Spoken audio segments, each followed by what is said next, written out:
Dafebir La. It is the highest point of Singalila Ridge. Dafebir La gets its name from the bird daffy, also known by pheasant or Himalayan monal. In the 18th century, traders used to follow these high-altitude routes to import salt from the Tibetan lakes in order to evade the huge taxes imposed upon importing. The trail offers majestic views of snow-clad peaks and also hosts several high-altitude, pristine and holy lakes. The subalpine forests along the trail adds to its serenity.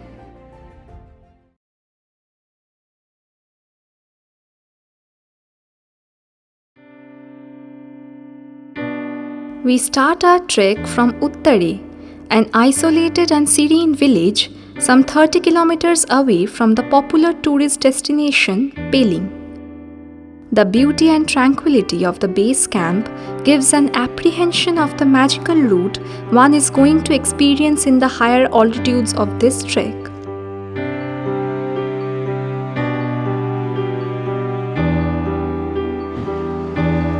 There is a trout farm where trout fishes can be seen in thousands.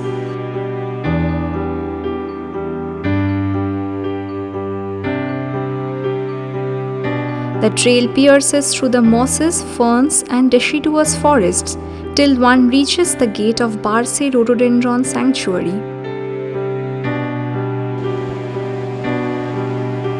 En route, we cross a few streamlets and rivulets.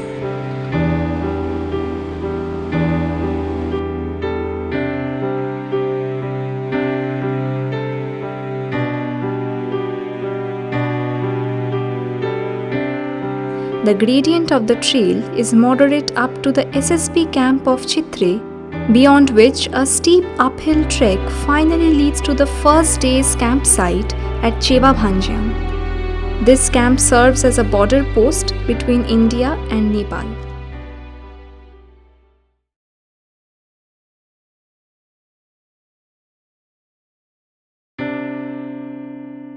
From Cheba Bhanjiang, we set foot on the Singalila Ridge. We are welcomed by the tall rhododendron trees as we start proceeding deeper into the mountains. The gain in altitude is clearly evident from the changes in vegetation.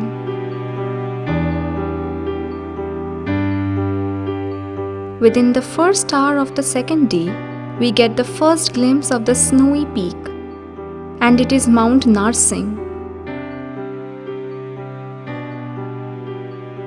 The landscape changes drastically as we reach the windy hill of Major Dara. After a long slog high up in the mountains, we are being forced to stop by the royal family of Kanchenjunga. On the left stands the mighty Everest family.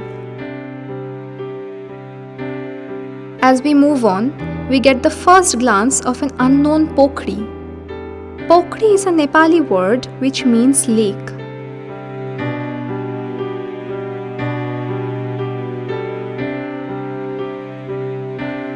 At times, we get the realization of how insignificant we are in the midst of these huge mountains, which have existed for millions and millions of years and would continue to do so in future.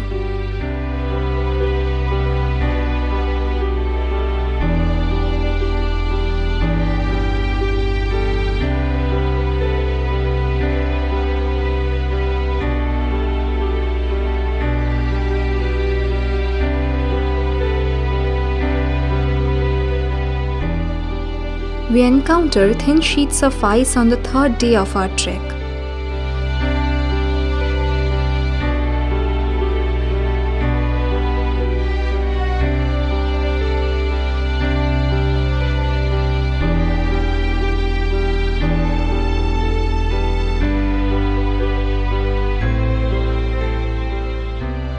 The magical color of the sky in this time of the year is undoubtedly a treat to the eyes.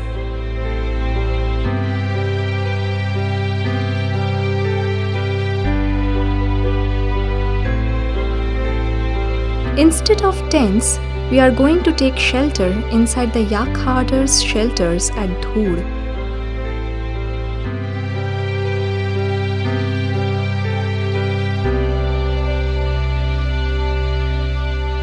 A short late afternoon hike up to the Dhur top offers spectacular views of sunset on the snowy peaks.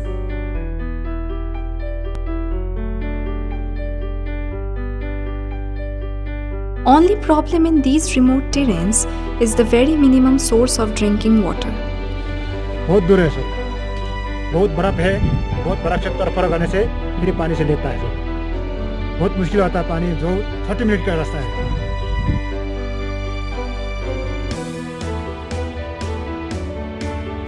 From Dhur, our next destination is Pahare Megu, also known to many by Meguthang.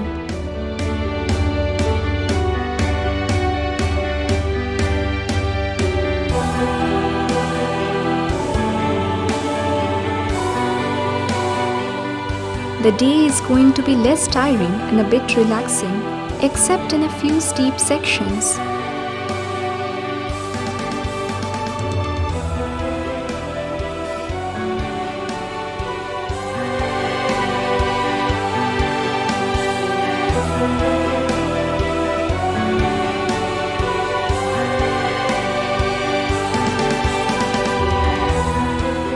However, continuous changes in the landscape from yellow grasslands, tall rhododendron forests to sections of rocks and snow, along with occasional hide-and-seek play of the snowy peaks, keep the day entertaining thoroughly.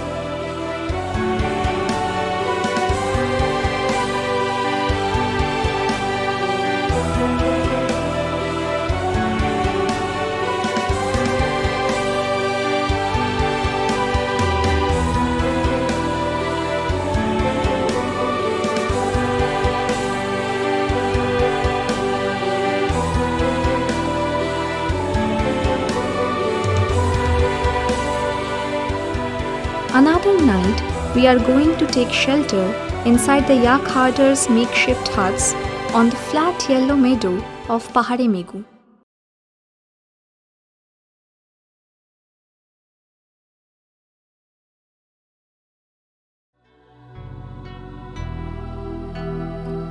This is going to be the most exciting phase of the exploration, as we are about to pass by some of the hidden high-altitude lakes of Sikkim and Nepal Himalaya. We come across this fascinating house built by stacking rocks one over another.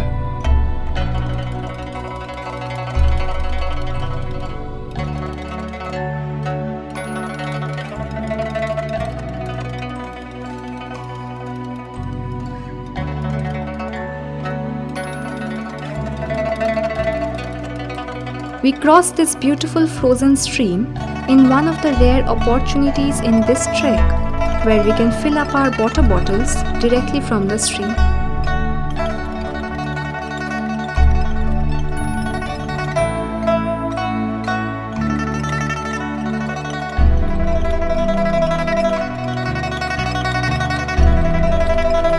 After a slog of about an hour through the meadows, we reach a hump from where we get the first glimpse of Hash Pokri.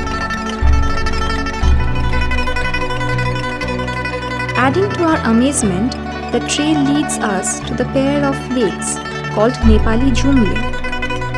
Jumle means twin in Nepali. The beautiful lake with Prussian blue water is often called Parvati Lake.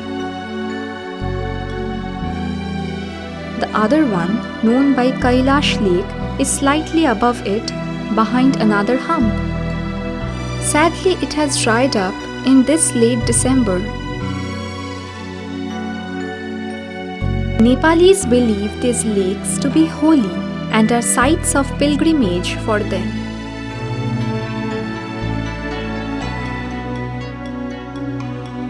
As we move on, we see another holy lake, Dungri Pokri, covered with a hard sheet of ice.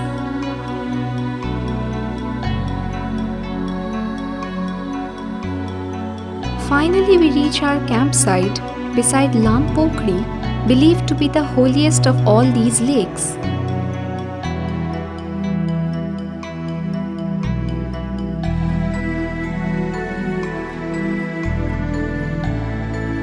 Next day, we leave our tents at 4 am. This is the D-Day of our adventure as we are going to reach Dafebir top. We cross Dafebirla at 4:30.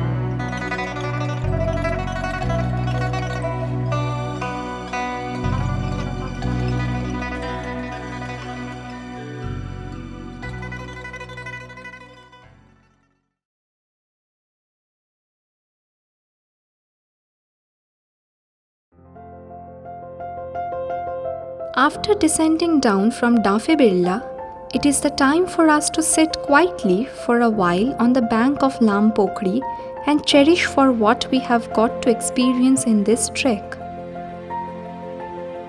As we begin to leave all the memories behind and start a steep downhill journey up to our next campsite at Nayapatal, we pass by another small lake, Guampokri, the last one in this venture.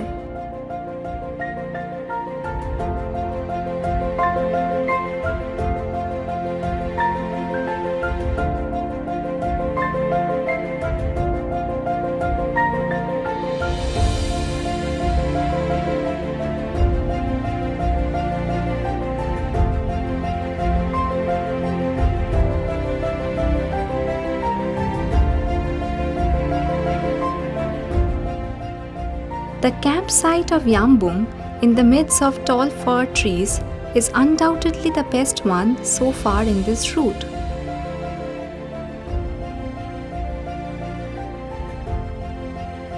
Beyond Yambung, the trail goes through dense coniferous forests of pine, fir and spruce, an ideal section for Himalayan tree lovers.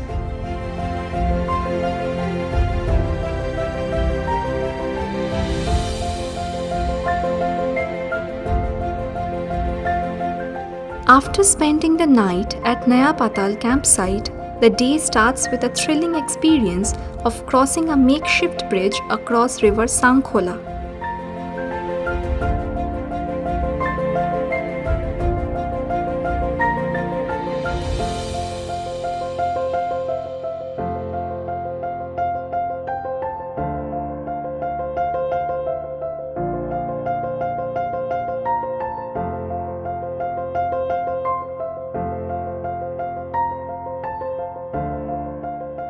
Finally, we see first signs of civilization upon reaching the small hamlet Chauri.